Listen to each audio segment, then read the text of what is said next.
What about like weddings? You do weddings? I get asked to do a lot of weddings, and I say no a lot of times. Yeah, I mean, I thought weddings would be great.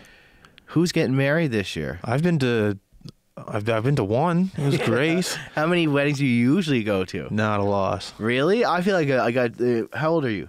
28. 28. I'm 30. All my friends are getting married. I usually have 12 weddings a year that I get invited to. To go to or to play at? To go to and definitely to play at. But no, I mean, no, unless it's a friend or something like that. Weddings I find are really hard because it's really hard to charge for. Because they're like, we want you to come and we're not sure if you're around Fox Harbor this weekend, but you know, if you want to come by and play one song. Yeah. It's really hard to charge for that because you got to charge for like almost 2 days.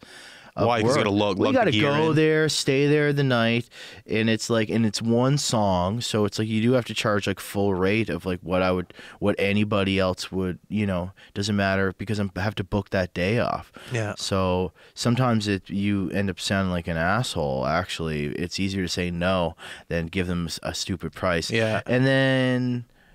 But, you know, sometimes it works out, and it's sometimes if it's a fan or something like that.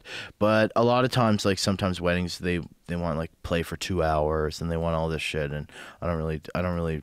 2 hours. Yeah, of like cover songs and stuff like that, which is in my gag, right? Yeah. So I mean, I'll play 2 hours of my own stuff, but usually people don't want that. Yeah. But at a wedding. Yeah. So and most weddings got canceled this year. I used to have a fake email for weddings, and it was a fake when I was a kid because I felt so bad for saying no, because I just didn't want to I just wasn't feeling it. I didn't like it for some reason. I just didn't like it. I can't explain why. So before I had an actual agent, I had a fake agent called Connor McKenzie. That sounds real. Connor McKenzie. That's a good name. Connor McKenzie bookings at gmail.com. Connor McKenzie. This is probably in 2015. So anytime that I got asked to do something, and especially from friends or like not friends, but people that knew me or just people I didn't know in general, and I just didn't want to sound like an asshole or saying no. Yeah. I hate saying no. I find it really hard. Yeah. And so I had this fake email and a fake booker. So I'm really soft, but like Connor McKenzie is a huge jerk. And so he's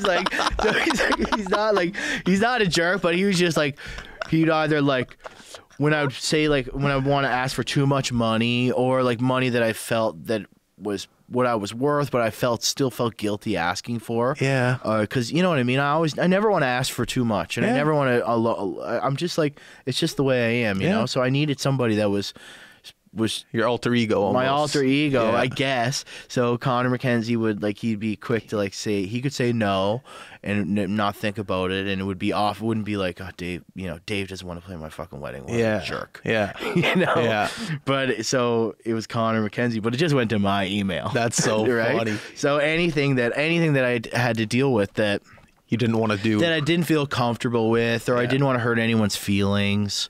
And I had this fake email. That's a great little. Where'd you learn that? Did you learn that? Did you do that yourself? I don't know how I learned. I think I just cooked it up. That's like a good business especially the music business. It's a really good business. I mean, I've told a lot of people that, and everyone freaks out over it. Yeah. Especially if it was really. It's good when you're by yourself.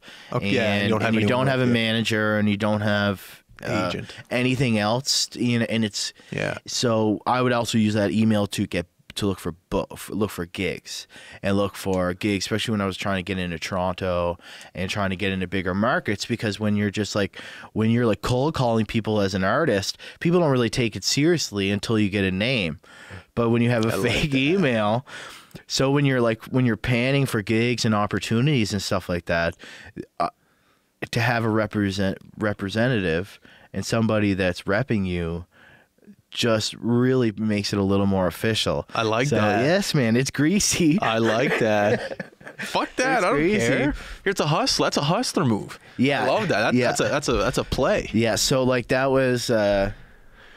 Oh my God! Yeah, I retired that email years ago. People are still emailing it, trying to get a hold of you. Yeah, you win like an ECMA for Booker of the Year. Is that an actual award? A Booker of the Year? No, I don't know. Agent of the Year, yeah, for sure. Connor McKenzie. You're just like, ooh. Connor can't make it tonight. I'm going to accept this award on his behalf.